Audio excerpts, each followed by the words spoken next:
So we're here for another Milestone interview series where we interview employees who have been with the jail for 20 plus years. So today I'm joined with Kevin Easton. Thank you for sitting down with us today, sir. Yes, thank you. Thank you. So to start the interview off, where are you from? Are you local? Yes, I'm from Calvert County, Maryland. Okay. What was it like growing up in Calvert? It was a rural area, country. I grew up in a Christian-based family. My mom, my mother worked for Prince George's County District Court. She used to be a judge's clerk, and I basically knew most of the judges back then. My father, he was an entrepreneur. My mom was also too. She also had a restaurant. My father owned a business. He had a construction company. So we worked in both businesses. We would learn customer service. We would learn good work ethics, because if you can work for your parents, you can work for anybody. Well, what specifically drew you to corrections, since there's so many different avenues of public safety? Back in, I believe, 1992, there was a recession. I was in my second year of college. At a crossroad, I was working with my father and going to school at the same time. And my father, he was looking to do something different because the construction field wasn't doing very well at the time. He was looking at, I think, announcements for inspector for Prince George's County in construction. Also, he found a announcement for a correctional officer. And he came in my room, I believe. He came in my room and he had the announcement. He said, "Hey, do you ever think about being a correctional officer?" Never been in a jail, never knew anything about a jail. But somehow, some way, both of us, we applied. We went through the process of the written test, the agility test, got to the oral board. My father backed out, and I went forward, got into the interview. I was employed in February 3rd, 1993, came in as an officer, correctional officer. Okay. Mm-hmm. So do you have anybody or any persons you would credit for your mentor, helping you, showing you the ropes when you came to the department, or just helping you thrive? Yeah. First and foremost, I just thank God, and for giving me an opportunity. I think that I was directed here, my purpose was here. But my parents, I think my parents, they raised us with good morals and values, and I believe that they put what I needed in me to succeed, raising me up.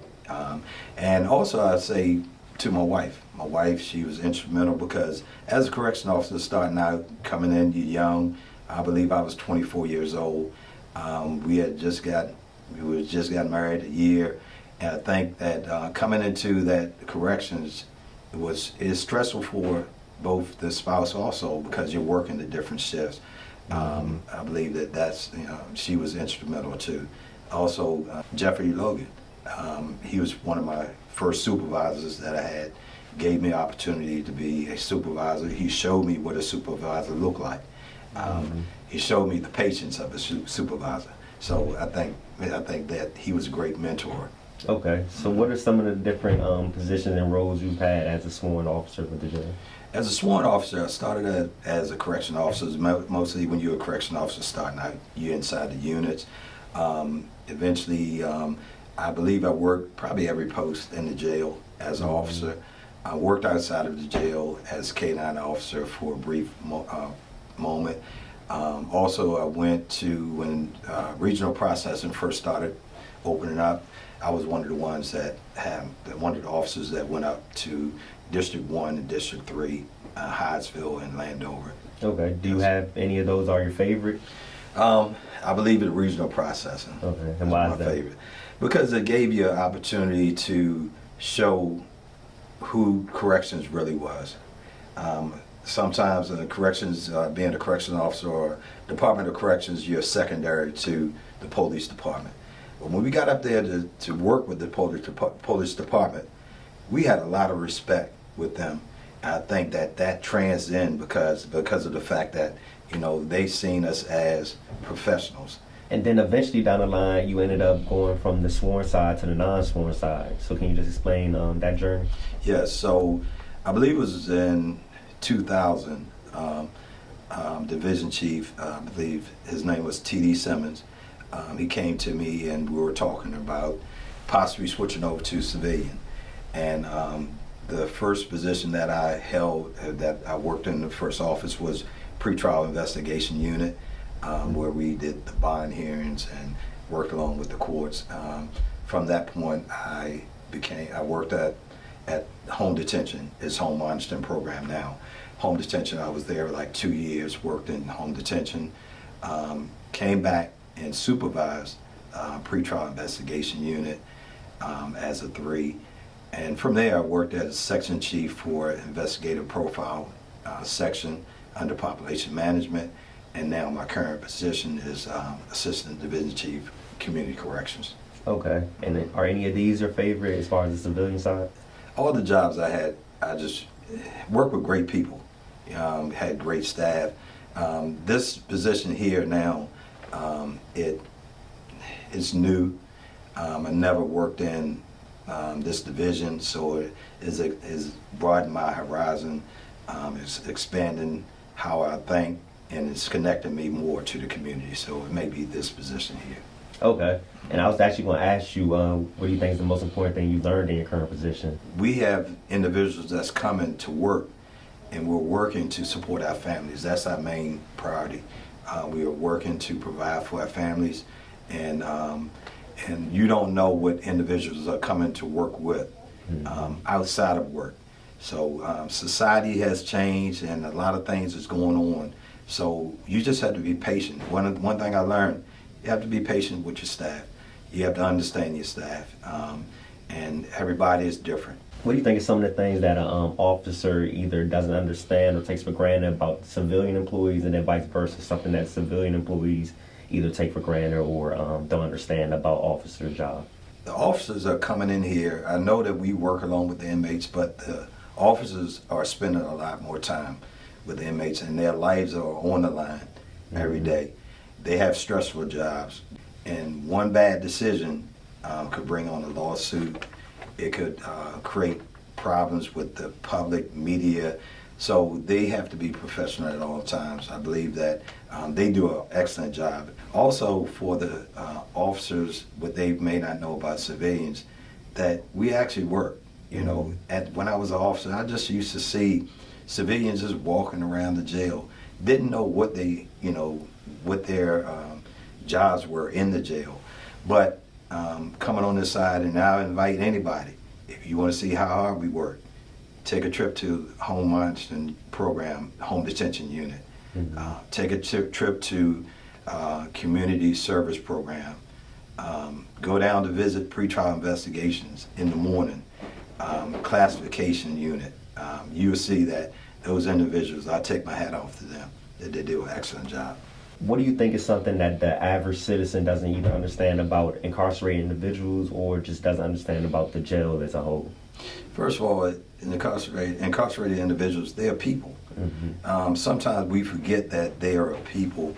I know that they have done, or they allegedly, they had committed certain crimes, but this is a pretrial institution, Department of Corrections, so they are still going through the process.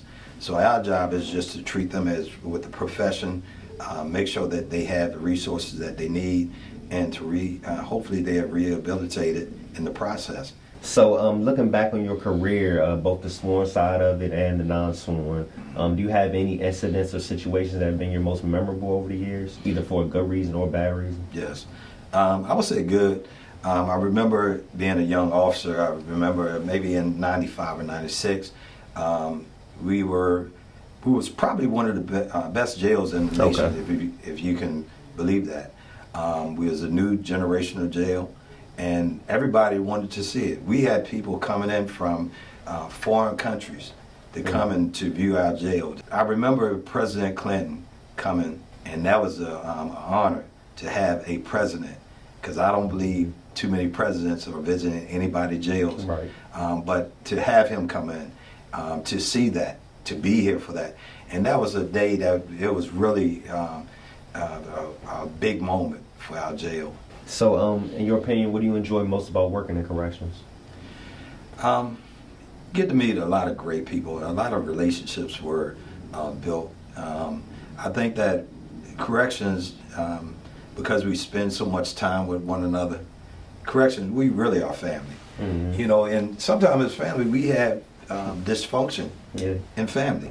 But when it all says and done, let something happen to one of your family members, and you will see how close we are. So I think that just being that family atmosphere, I just like about Department of Corrections. Okay. And on the other side of things, what would you say is the most difficult? Seeing, for me, just personally, seeing the anxiety of life of those that's going through, the detainees, the family members that have detainees incarcerated here. You get the phone calls, you hear the crying, you sit in bond hearings and you hear the things, and I'm not here to judge anybody because I mean we shouldn't do that, but just to hear and see families going through, it kind of grips your heart. And if you do have any compassion or you have any love in your heart, it will make you really, and it will make you appreciate your life. So what advice do you have for new employees who are coming to the Department of Corrections and want to stay and make a career out of here like you were doing? What advice do you have for them to make a successful career? Well, to come in and do your job. Whatever you're told, respect authority. I would say remain professional at all times. I know there's 3 sayings that we learned, and that thing just rang today, is being firm, fair, and consistent. I believe that your gift, your talent, whatever you have that's embedded in you, it will make room for you. You don't have to make room for it, but it will make room for you. So I would just say, don't politic. You don't have to, kiss up to anybody. Just do you, and you can do you, and do your best being you. So you can go back to 1993 and start day one with DOC over again. Is there anything you would do different, or would you pretty much keep everything the same? I would say this, I wouldn't do anything different. I believe my steps were ordered. Whatever I was supposed to do, I did it, and hopefully I've been a blessing to those I work with, because they have definitely been a blessing to me. So those are all the questions I had. Was there anything else you wanted to add in for the interview, something maybe we missed? No, sir. I think you covered everything. Okay. Just humbled by this opportunity. Just want to say thank you. Thank you for sitting down with us, sir. We appreciate it. Thank you.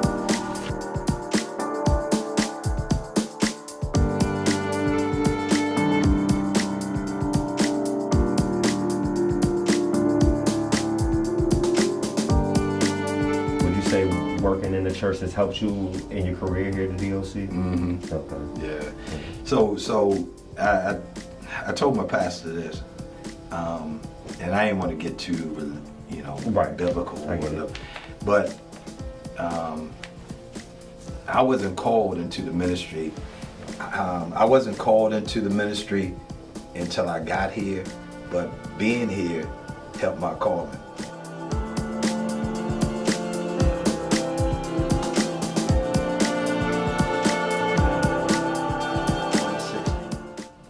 God knows I don't wear nowhere near that. I probably 165 when I wore like 160, $160 when I walked through the corrections, man, Department of Corrections.